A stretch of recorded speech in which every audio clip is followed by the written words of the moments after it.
Welcome to my show. I am with a guest called Amanda Udis-Kessler. Amanda, how are you? I'm good. How are you today? I'm fine, thank you very much, ma. We know you are a award-winning hymn writer and song composer. Can you tell us more about that career and how you achieved it, ma? Sure. So I am very fortunate to have grown up with a father who was a professional songwriter for a while. And when I was a child, he taught me how to write songs.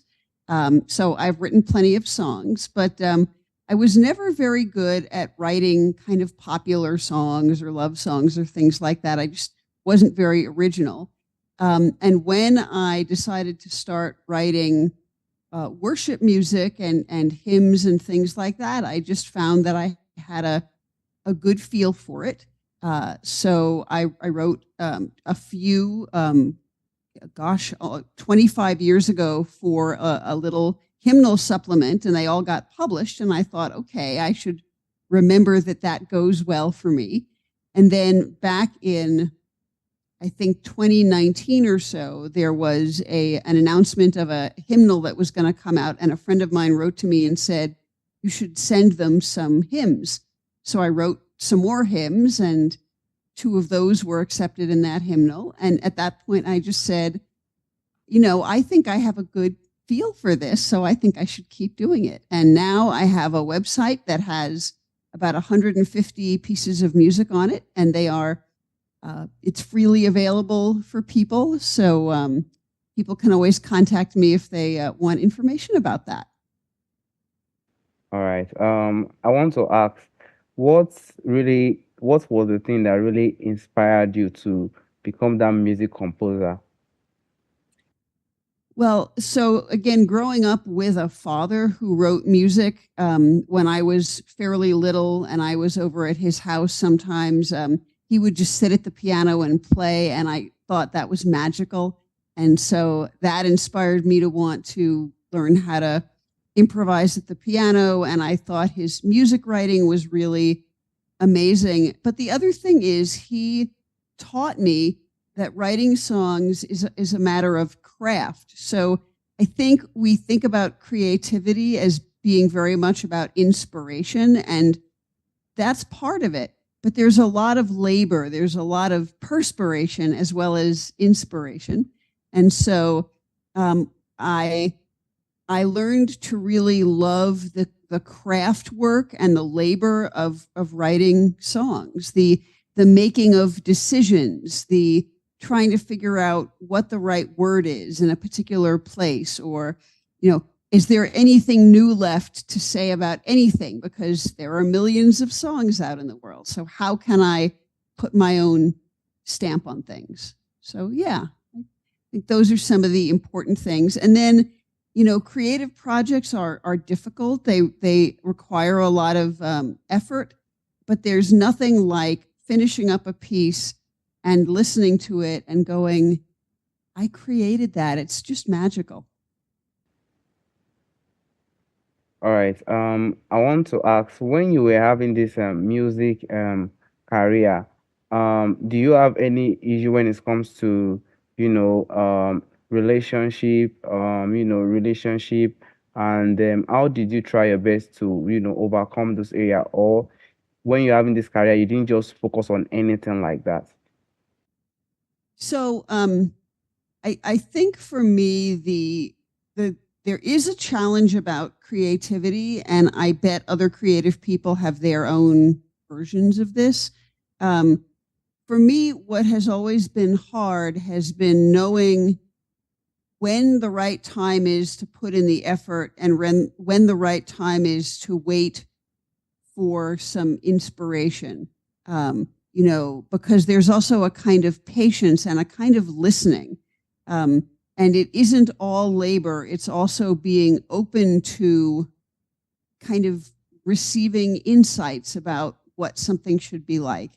And so, something I've had to learn over the years is that I actually have a kind of relationship with my song projects. Now, that might sound really strange, but I have to listen to them and what they're telling me. And I'll give you an example. There was a song I wanted to write called Into the Gray. And for whatever reason, I really wanted to use the British spelling of gray, Grey. And I couldn't write the song and I couldn't write the song. And then one day I picked up the piece of paper that all it had on it was the song title.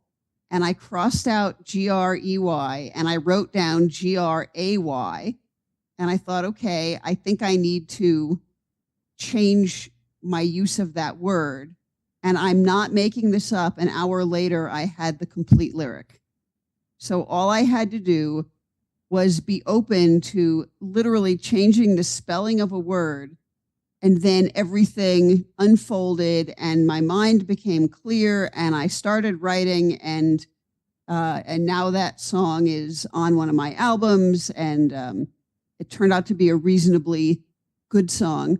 But I had to actually listen to what the song was telling me about itself. And I am a pretty impatient person. So for me, one of the big struggles is learning how to be patient. One of my other big struggles is learning how to take advice from other people to make my music better. Because, you know, I, like many creative people, have probably a bigger ego than I should.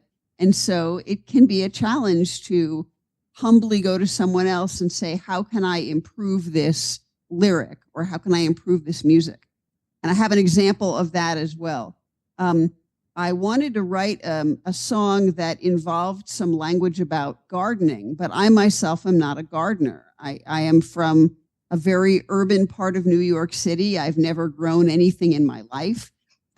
So I wrote the first verse, and I actually took it to my songwriter father and said, and he actually, he's deceased now. This is years ago, but he was a gardener.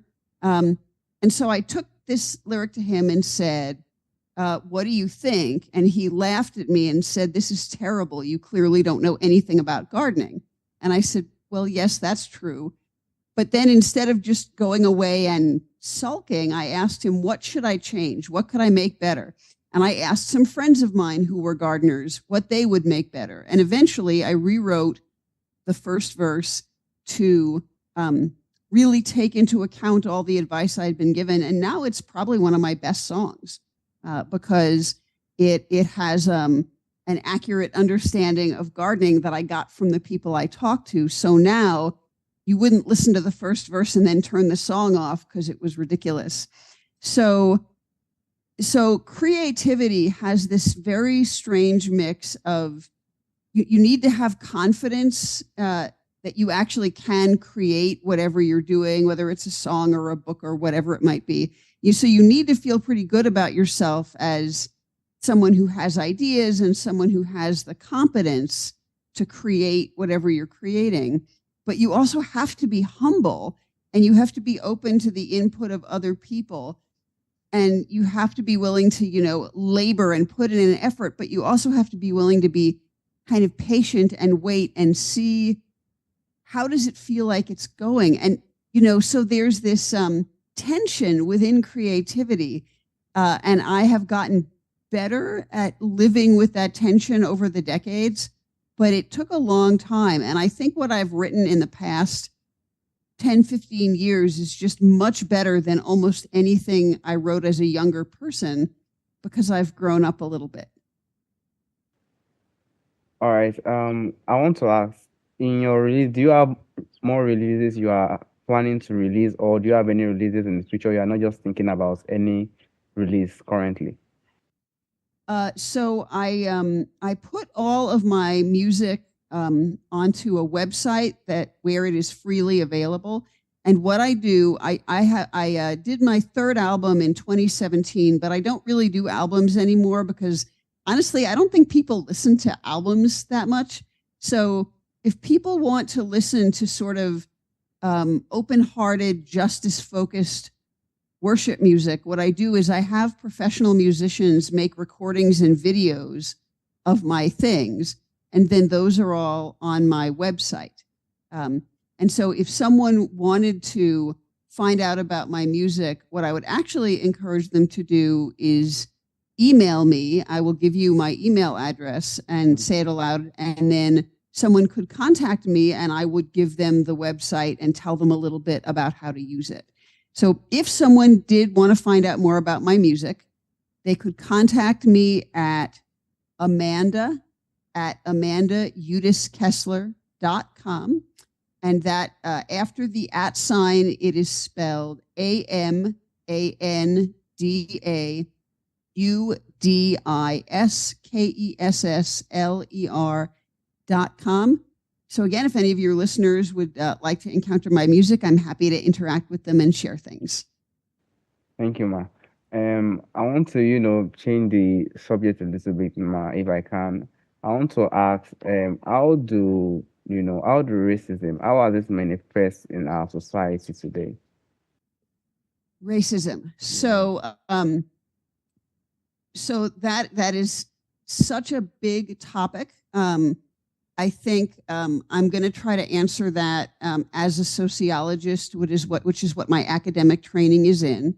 So any form of inequality that is systemic, including racism, winds up coming down to largely to three kinds of injustices or unfairnesses. One of them is the way people are treated by institutions. So if you think about discrimination, that would be a really important example. In the US, police officers treat Black and Hispanic and indigenous people much worse than they treat white people. So the police is just one example. There are many other institutions, but particularly African Americans, which is the kind of racism I know the most about. African Americans face discrimination in hiring, in looking for a new home, in treatment by the criminal justice system, in treatment by the healthcare system. So there's many forms of discrimination.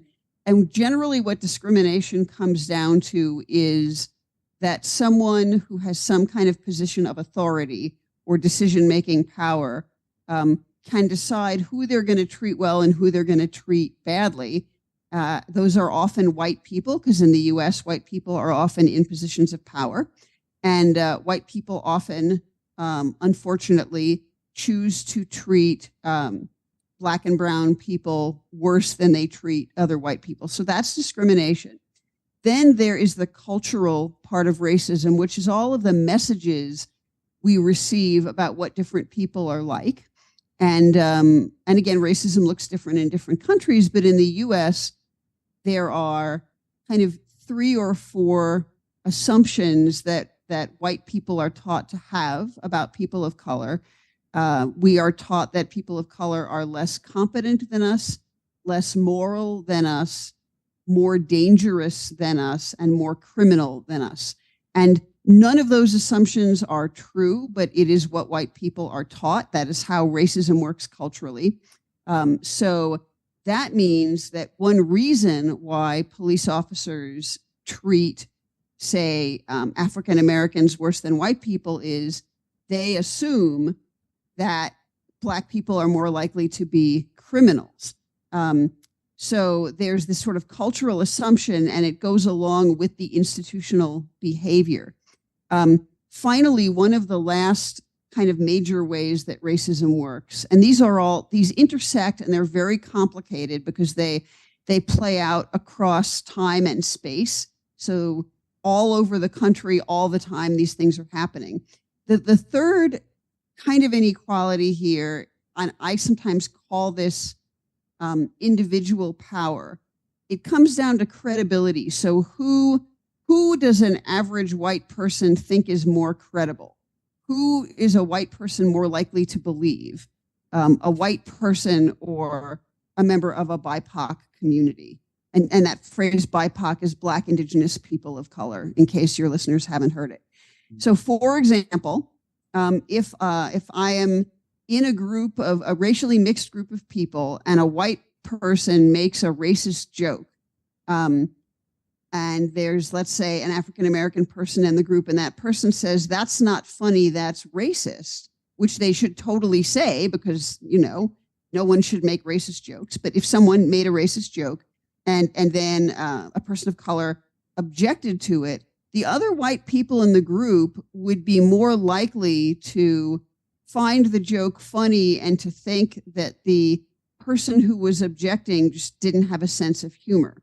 So in that sense, they sort of would get to choose between, who do I take more seriously here? A white person who made a racist joke, or say an African-American person who objected to the joke.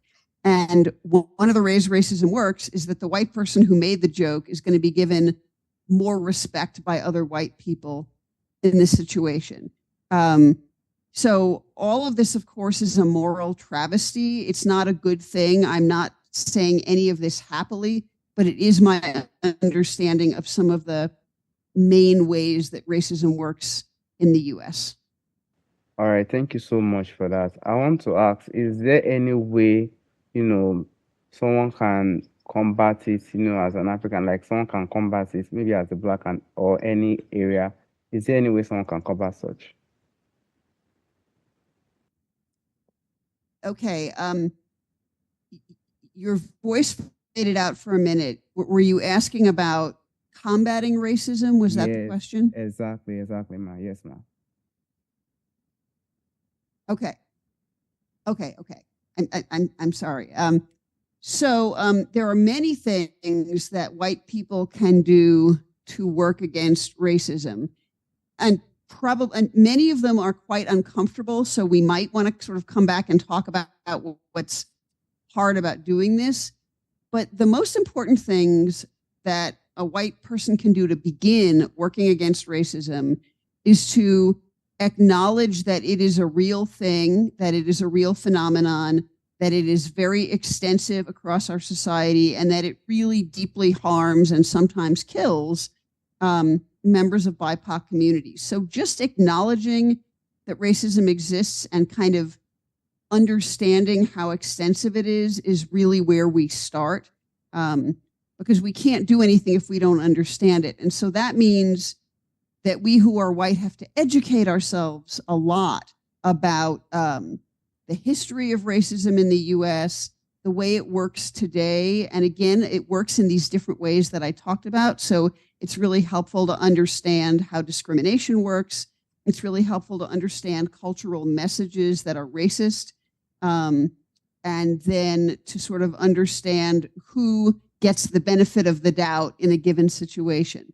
Once we know all of those things, so we start educating ourselves. For me, it meant reading, hundreds of books and watching movies and YouTube videos and reading and listening to podcasts and just doing a lot of self-education. So that kind of helped me get to where I am. Then we have to start figuring out how we can actually oppose racism in our daily lives. Like, what actions can we who are white take? And again, it kind of goes back to those three categories. So if I have any sort of position of authority where I am making decisions about someone else, I can make sure that I am not being discriminatory. I was a college professor for a little while, and so it was really important for me to make sure that I wasn't discriminating against students of color in my class and that I was treating them fairly and giving them the benefit of the doubt. Then whenever those of us who are white and want to work against racism find these assumptions in ourselves or encounter them in other people, we have to challenge them. And I'll give you a really simple but unfortunate example. I was raised in New York City in a race and class diverse neighborhood. And I'm afraid I was, to some extent, taught by my parents to be suspicious of Black and brown people. And so if I see a white person running down the street really fast, I don't assume they just stole something. But sometimes if I'm in an urban area and I see a Black or brown person running down the street really fast, my first thought might be, I wonder if they did something wrong. And that's terrible that I think that, but I was trained, I was taught to think that. So what I have to do at that point is stop myself and go, Amanda, why are you assuming that this person is a criminal? that is an assumption. It's not based on any evidence. Don't think that. And so over time, I've come to loosen some of my racial assumptions and let some of them go a bit. And then finally, there are many other things that one can do, but in terms of how racism basically works, the other thing I can do is if someone from a BIPOC community tells me something, I can believe them. I can give them the benefit of the doubt. I can trust their credibility, and that's really important. I should not trust them any less than I would trust anyone else. So if you came to me and said, I have had a racist experience, and here's what it was, my role in that moment is to believe you and support you and affirm that that was wrong, whatever happened, and ask if I can help. So that's sort of another piece of this. The main other thing that white people can do once we sort of understand how all of this works is we can put some of our time and money and energy and resources literally into supporting other people's work against racism. So for example, sometimes people offer to pay me for my music. Someone might, for example, commission me to write them a new hymn or worship song. And if they want to pay me money, I don't take the money. I tell them to donate it to a racial justice organization instead of taking it myself. So that is a way that I can use a resource that would have come to me, and I can give it immediately back to communities of color. All right, thank you very much for that. There was something that popped in my mind when we were having this conversation. There is a term we use in this place that I am. They call it "japa," and what it means is that people who believe that they can't, find a way of living in the country, they decide to just take their things and go either to the United States or other white countries just to find a better life. What can you say about that aspect when it comes to maybe them not aware about something like this? What can you say about that, man?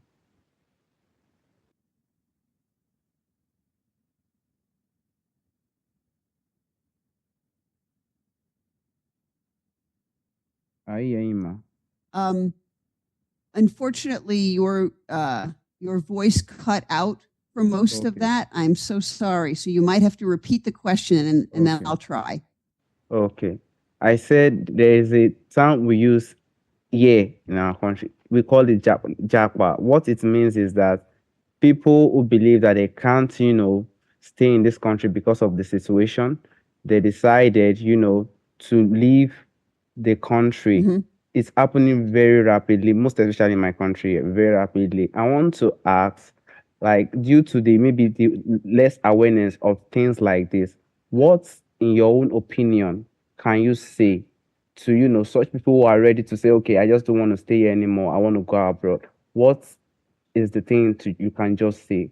I'm just asking now. Sure. So it really would never be my place to say to someone that they should not Yeah. try to find the best life for themselves that they can. So I would never, no one has ever asked me this question before, so I'm just answering it off the top of my head. But I would never say to someone, you should not go to another country and try to Yes. find a better Yes. life for yourself. I think really the question I would ask them is, do you think that, if you went to a different country, the things that you would lose by leaving the country you're in, is it still going to be better for you if you go to another country? So, if I felt a need to move to a different country, I would kind of lose the whole life I had built up. And so my only question to someone would be, what is the least bad option for you? If the least bad option is to move to another country and start over, then of course that is what that person should do. But if it means that they kind of lose everything they have, I would hope that they would have really sort of thought about, are there any things they can do rather than leaving if leaving means losing everything. And if the answer is leaving is the least bad option, then I would absolutely, support them in doing that and try to see how I could, help them if they were someone I knew. All right, I want to ask, how does racism, how does it affect someone mental well-being? And is there any political influence when it comes to um, racial in racial inequality? Um, well, sure. I mean, in terms of what it has to do with politics, actually, that's really complex. And I can only talk about the US here. Um, but there is a sort of cycle of the reproduction of inequality through racism, because what happens is when white people in power use their power to lock racism in place, one of the things they do is they wind up disempowering people of color. A really clear example of this is in voting suppression in the United States. So lots and lots of states have changed their laws and their practices to make it harder for Black and brown people to vote. It is a moral horror that this has happened. It is a terrible, terrible thing. And it just shows how deep the racism goes. But one of the things that happens is if white people in power can keep Black and brown people from voting, then they maintain a stronger hold on their own power. So if I were an African American person, I would use my vote to try to vote out racists and vote in politicians who are opposed to racism, right? That would only make sense. But if I don't have my vote because my vote is being suppressed in this hypothetical example, then I have lost the power to try to vote out the racists. And so part of what has happened is white people who are opposed to racial equality have kind of worked together. The ones in power have used their power to make it harder for Black and brown people to vote. And then the white people who are voting, who are opposed to racial equality, use their votes to keep re-electing politicians who are opposed to racial equality. And so racism kind of gets locked in. And one thing we know about voter suppression is it isn't just about laws having to do with voting. It isn't just where you have a voting machine. It isn't just whether you can vote ahead of time. It isn't just whether you can, mail in a ballot. There's all of that stuff. But we also know that racial segregation, so geographical segregation, where Black and brown people are kind of crowded into communities that are mostly Black and brown, racial segregation makes it easier to suppress the vote. So aside from racial segregation being bad for many, many other reasons, it's also bad because then you can target certain neighborhoods. If you are, racist and you want to suppress the Black and brown vote, then you can target certain neighborhoods to keep them from voting. So it has a huge political implication, because what it means is people in power can use their power to stay in power and keep harming Black and brown people. And when Black and brown people are disempowered, so they don't have access to vote, for example, one of the main ways of changing the system is taken away from them, which is horrible. So this is really a political issue as well as a moral issue. And it means that someone who wants to be a good citizen and exercise their right to vote, if they're white, the odds are that they're going to get to do that. And if they're Black or brown, they may very well not, depending on what state they live in. So, yeah, it's a tough topic. All right. Thank you very much. I want to ask, generally, what if there's any advice you would love to give, what can you say is the advice? It's just generally. So what I would generally say about racism would be that white people need to be willing to be uncomfortable but brave. We need to be willing to learn a lot and face the reality of how bad it is. And then we need to learn to be generous and self-sacrificing and do what we can to make the world a more just place, and understand that racism benefits us unfairly and that we ought to be working against it. And since we started with creativity, I'll also give a piece of general advice about creativity, which is that I believe everyone has the capacity to be creative, and I encourage people to really think boldly about how they might like to kind of add to the world and what ideas they have and how they would like to share their hopes and yearnings, and learn some ways to do that and see what inspires them and just follow their inspiration. All right, thank you very much, Ma. I just want to ask this last question. My apologies. If there is anything you would have loved to inherit from your forefathers or from the forefathers, from the ancestors, like anything, it might be naturally. What do you think that thing should have been in this current time we have now? So in terms of what I feel we honor from our ancestors, is that how you mean? Yes, what you feel like you should have gotten from them, something like that. What I should have gotten from them. Okay. So I actually feel as though I have gotten my creativity and my yearning for justice and my resilience from my ancestors. So I am so grateful to my parents and their parents and their parents and all of my ancestors for being people who were creative and thoughtful and kind and strong. And so that is what I believe I got from them, and I am so thankful for it. All right, Ma. I really appreciate it for the little time you've given to me. Thank you very much, Ma Amanda. I really appreciate it. Thank you, Ma. Have a lovely day.